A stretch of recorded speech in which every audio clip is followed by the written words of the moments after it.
You know, crowdfunding, it's this beautiful idea, right? You have a visionary with a brilliant product, and this whole community rallies around them to bring something new into the world. It really does feel like magic.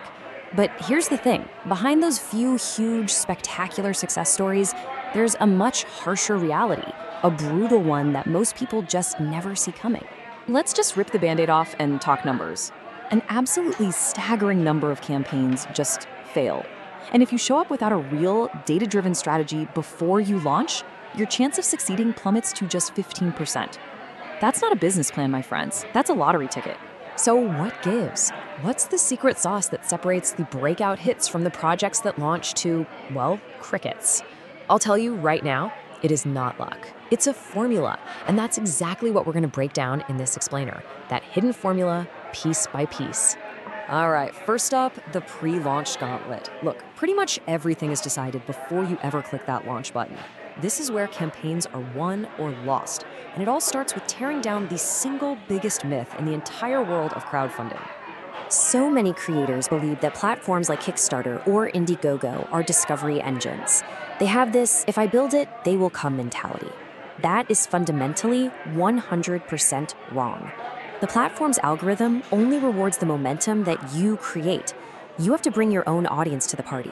You simply cannot count on strangers just stumbling upon your page. So, how do you build an audience that's actually committed? It's not with a simple email list. You use something called the $1 reservation funnel. This thing is an absolute game changer.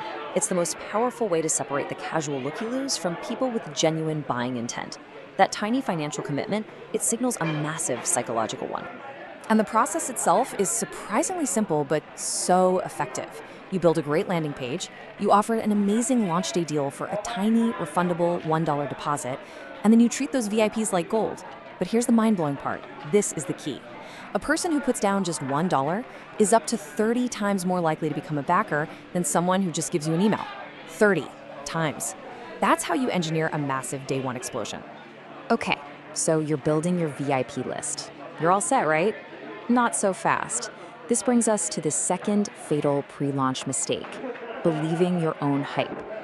Just because you have a great idea doesn't mean it's been validated. Your passion does not guarantee product market fit. And this is exactly why beta testing is non-negotiable. And we're not just talking about finding a few software bugs. This is your chance to prove that your product actually solves a real problem that people are willing to open their wallets for. It turns your first users into your biggest cheerleaders, your most loyal advocates. They feel a sense of ownership, and that is priceless on launch day. All of that user feedback feeds into this one crucial thing, clarity. This idea of the cost of confusion is a silent campaign killer. It's when you talk about features, what your product is, instead of benefits, what your product does for the customer. When you get that message crystal clear, your conversion rate can more than double. You could get twice the funding from the exact same ad spend. Okay, now we get to see how all that pre-launch homework pays off. If you've done it right, you're ready for the most critical 48 hours of your entire campaign. This isn't a marathon, it's an all-out sprint, and it's governed by some very unforgiving data. Here is the first rule, and you need to burn this into your memory. You must, absolutely must, hit 30% of your funding goal within the first 48 hours. Any campaign that misses this mark almost never recovers. This is the magic number that signals to the platform and to the public that you've got a winner. And the data gets even sharper. If you can manage to push that to 60% of your goal in the first 3 days, your probability of success skyrockets to 95%. This is all about velocity, and it comes directly from converting that VIP list you built before you even launched. You know, the data is so precise, it even tells us the best time to launch. Consistently, the sweet spot is Tuesday morning, around 8 a.m. Eastern.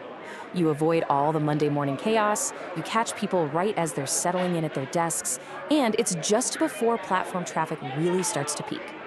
And where are these people? Well, here's a huge technical point that gets missed all the time. At least half of them are on their phones. If your campaign page, your videos, your ads, if any of it looks clunky or is hard to use on a mobile screen, you are literally waving goodbye to half your potential customers. So, let's say you did it. You hit your goal. The confetti is flying, the campaign is a success, right? Well, not so fast. This brings us to our final gauntlet, and it's the one that trips up so many creators. Because a fully funded campaign can still be a complete and total financial disaster. It all comes down to this really simple but crucial equation. You have your customer acquisition cost, or CPA. That's what you spend on marketing to get one backer. Then you have your average pledge value, or APV. That's how much that backer gives you. For you to actually make money, your APV has to be significantly higher than your CPA. If it's not, you're literally losing money on every single pledge. And this is so interesting because it just highlights how critical that pre-launch work is. Take a look at the CPA for your email list. It's zero. It costs you nothing. But every other channel costs real money. Paid ads, you're looking at anywhere from $18 to $35 per backer. This is why building your own audience isn't just a good idea, it's an economic necessity. And this chart just shows you how fast that profit can completely evaporate. So let's say your average pledge is $95. Great, but you spend $30 on ads to get that person. Now you're down to $65. Then you spend another $55 to actually make and ship the product. What are you left with? A $10 bill. The margin is razor thin. Any little bump in ad costs and you are officially paying people to take your product. So when you boil it all down, you realize that success in crowdfunding isn't about a viral video. It's not about getting lucky with the press. It is a disciplined, data-driven system. It's about executing a proven formula. And here's that formula right here. You build that high-intent VIP list. You validate your product with real users. You engineer your launch to hit those critical velocity targets. You obsessively make sure your pledge value stays way above your acquisition cost. And you execute every single technical detail with precision, from your launch time to your mobile experience. Which really just leaves us with one final crucial question you have to ask yourself. It's easy to have an idea for a product, but have you done the work to build a campaign? Because in the world of crowdfunding, only one of them actually succeeds.